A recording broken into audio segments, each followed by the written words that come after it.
Lands, Housing and the Environment. Opposition Leader, Mr. Easton Taylor Farrell. Permanent Secretary, Ministry of Agriculture, Trade, Lands, Housing and Environment, Mrs. Daphne Castle. Heads of Department, invited guests. I want to thank all participants for coming to this very important and timely Building Code workshop. And what happened, we have convened this workshop to at least conclude this outstanding matter. Building Code has been in a draft for the past 20 or so years, and it's quite a long time to say you have a draft. And we want to move to the next step or next stage of implementation and to get a code enacted for Montserrat. And the recent storms, Irma, Category 5 storm, and Maria, has triggered the need to relook at building codes in the region. I know just after the storm, there was a social frenzy, and a person from Florida indicated that our houses were built from cardboard. And we were ably defended by Ms. Linda Diaz to refute that case. We know that's not the case. But we can all learn from experiences in terms of what has transpired. I say our building code seeks to set standards for building designs to ensure that they are robust and climate resilient.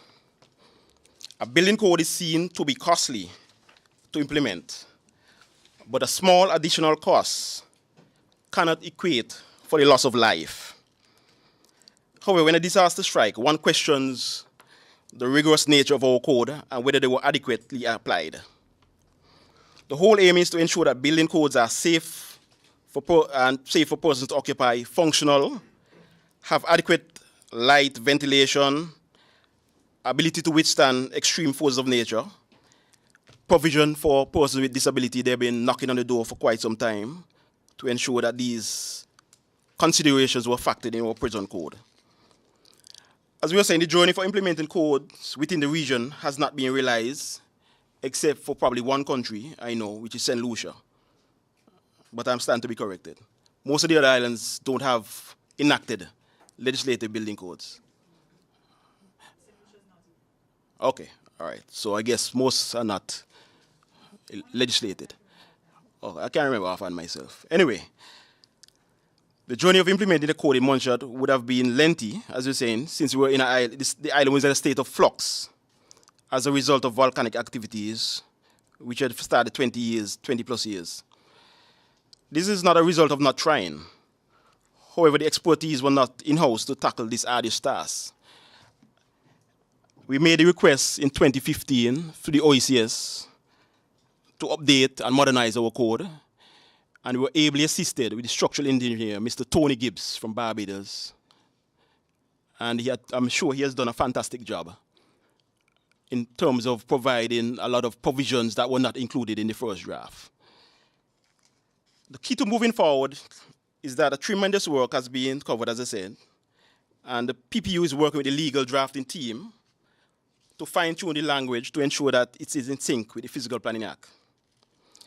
And Ms. Alison King, who is on the ground, is also here with us to ensure that the administrative and implementation of this code goes forward to the implementation stage. She would have started the groundwork when she had visited the island early this year, April, and would have set the tone, more or less, and have been working very hard going through the different islands to ensure that most of the islands adopt a building code going forward. And she's highly recommended that the work is almost close. We're almost reaching the finishing line. So I'm sure this goal will be realized and it will be achieved within another 6 months' time. At this stage, I will now call on Ms. Alison King to provide some very, very brief remarks. Good morning, ladies, gentlemen. Protocol having been established, I'd like to just say that I'm happy to see so many of you interested in this process. Just to give, you're going to hear a lot from me today, so I won't spend too much time here now. But just to give the plug to the European Union, who is financing this project, and the OECS, which is the agency that's responsible for the execution. And it's looking at climate change adaptation and sustainable land management across the Eastern Caribbean. This project specifically is looking at developing best practice recommendations for implementing the revised building code of 2015 that was generated by Tony Gibbs and his team. So OECS felt that it was important that the administrative section, which is the front end of the code, be designed to suit the needs of each country. So every country will have a unique administrative section by the time this project is complete.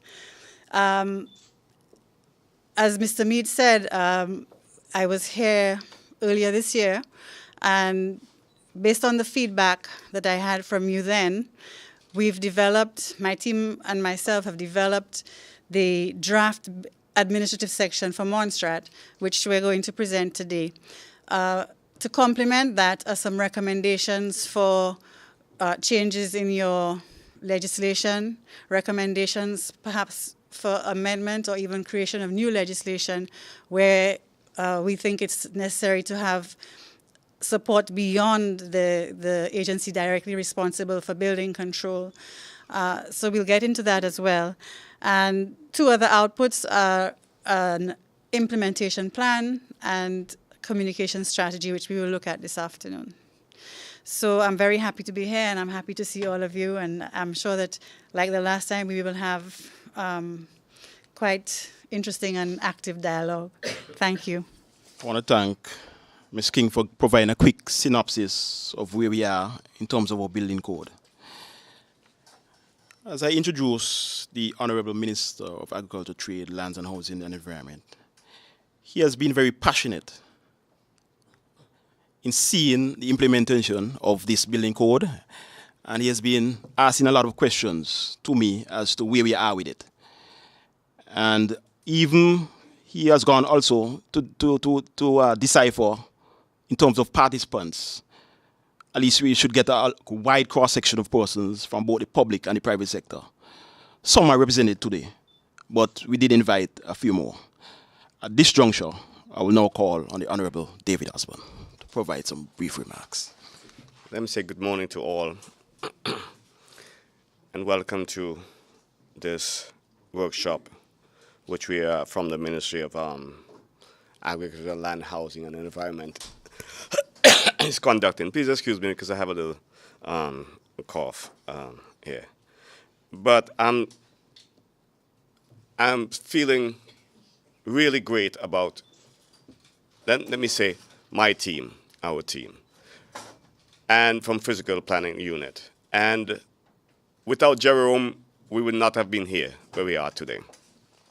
So I want to thank Jerome for his hard work in putting this forward.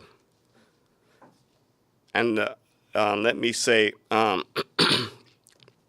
start with saying, I am told that today, a team of consultants reviewing this Montserrat draft building code will present their recommendations for the implementation of the revised OECS building code 2015. And let me just stop a second there in saying that we have just, along with the Comes and Works team, been working on some social houses.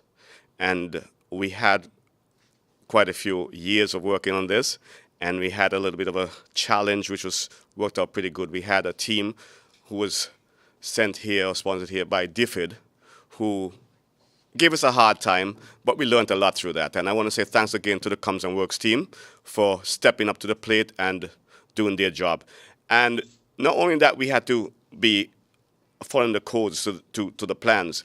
We were working also on the 2015 building code structure, which we had to, and were told we had to work from. This could not have come at a better time when a number of sister territories, such as Dominica, Barbuda, St. Martin, and Anguilla, are reeling from the impact of Hurricane Irma and Maria. there is an increased need to implement building codes across the region to mitigate against the impact of climate change, where storms are increasing in intensity and frequency. It is no longer acceptable to sit back and do nothing. We have to embrace the realities of these events and seek to build structures that can withstand the Category 4 and 5 hurricane, not to underscore the need to also design for earthquake loads as well. The review of the code is part of the ongoing initiative under the OECS Island Resilience Project, which is a combination of the Commission's climate change adoption and the Sustainable Land Management Project funded by the European Union. This request for the review of the building codes was made by the National Climate Change Steering Committee in 2014 and was accepted by the OECS. Both Tony Gibbs, a structural engineer from Barbados, and a Royal Fellow of Engineers, was given the task to update the code for the draft that we will look at today. A number of important considerations were added to the code to include provisions for disability access, fire suppression systems, new design loads for hurricane and earthquakes, and emergency efficiency consideration, just to name a few. The OECS code was expected to be a harmonized code for all of the 9 member states, with a few tweaking to the administrative sections, which was recently assigned to Ms. King, Alison King, the consultant presently on ground. The other issues has to do with the movement of artisans and tradesmen in the OECS, who are expected to work under the Caribbean single market and economy, where persons will need some form of registration. Having a code applicable to the region makes it easier for persons to move within the region with minimal disturbance.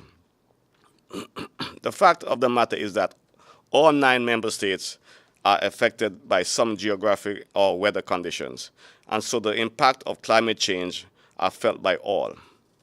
The Prime Minister of Dominica, in his address to the United Nations Assembly, spoke of the plight of the Caribbean islands, which are now facing the brunt of the impact of climate change, despite the fact that it's not the Caribbean's fault. Prime Minister Skerrit has pledged to rebuild Dominica the first climate-resilient country. Montserrat can have a head start since it was not as badly impacted by the hurricanes like some of the other islands, and should embrace the modern code, which has reference to the Caribbean Unified Building Code, and has elements of Florida, Bahamas, and Jamaican code and international building codes for reference. The adoption of a code suited to the local context is very much needed right now. The priority of my government, therefore, is to adopt this building code, hopefully in the first quarter of next year, once the administrative section is finalized in this workshop today.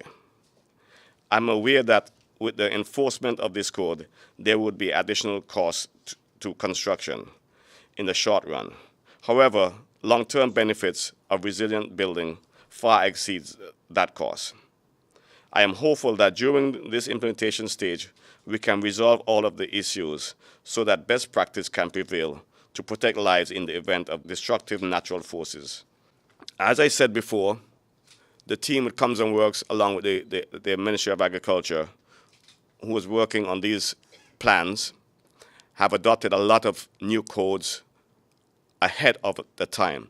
So we are in the position where we are already leading on some of these building codes. So to say that we are not following the codes before, it's not all that right. I mean, I would say directly, unlike some of the other countries, Montserrat has been following the building code to the best of their ability. And this comes to show when we had Hurricane Hugo, I think it was in 1989. In 1989, we made a change in the way we did construction here in Montserrat. And we've had several storms over the past couple of years, and clearly it has shown that our structures have been pretty resilient in the fact that slight damages. Unlike other countries with the same impact of winds, they've had major damages. So let me just say, it's not only now and moving forward, we are ahead of of this, and we always try to be ahead of what we're doing, because we have to build in a way that we can protect our people here, because we cannot. And as clearly with the last situation we had with the social houses, clearly we cannot, and therefore the British government will not allow us to build, I should say, mediocre or houses not to the proper standards. Yeah, not to the proper standards. But we are ahead of this, and I'm happy for that. And with this workshop here, I'm hoping that we also can move forward in building a lot more resilient houses in Montserrat. And let me say thanks to everyone here for coming, and Mr. Jerome and Ms. King for coming here to support us in this. And I'm going to say good morning to my team from the Ministry of Agriculture, Land, Housing, and Environment, and the Public Works team. Thanks very much.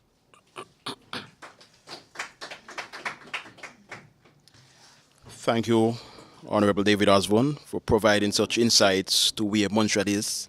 At least, as you were saying, we are at cutting edge in terms of we are ahead of our neighbors in that we weren't impacted, so we're still at a head start, and we can do slightly little more to improve our standing in terms of moving forward. At this juncture, I will now call Ms. Hawa Hassan to provide a vote of thanks for us, please. Thank you. Good morning, everyone. On behalf of the Physical Planning Unit of the Ministry of Agriculture, Trade, Land, Housing and the Environment, we sincerely thank all of you all for attending this workshop. Our Minister, the Honorable David Osborne, our Permanent Secretary, Mrs. Daphne Castle, Ms. Alison King, heads of departments, representatives of the various government agencies and the private sector, the media, the caterers, and of course, all other stakeholders. We are grateful to have you in our presence, as it indicates to us that the topic at hand is one of great concern and importance to us all. We are thankful for you being here, and may we have a productive workshop. Thank you.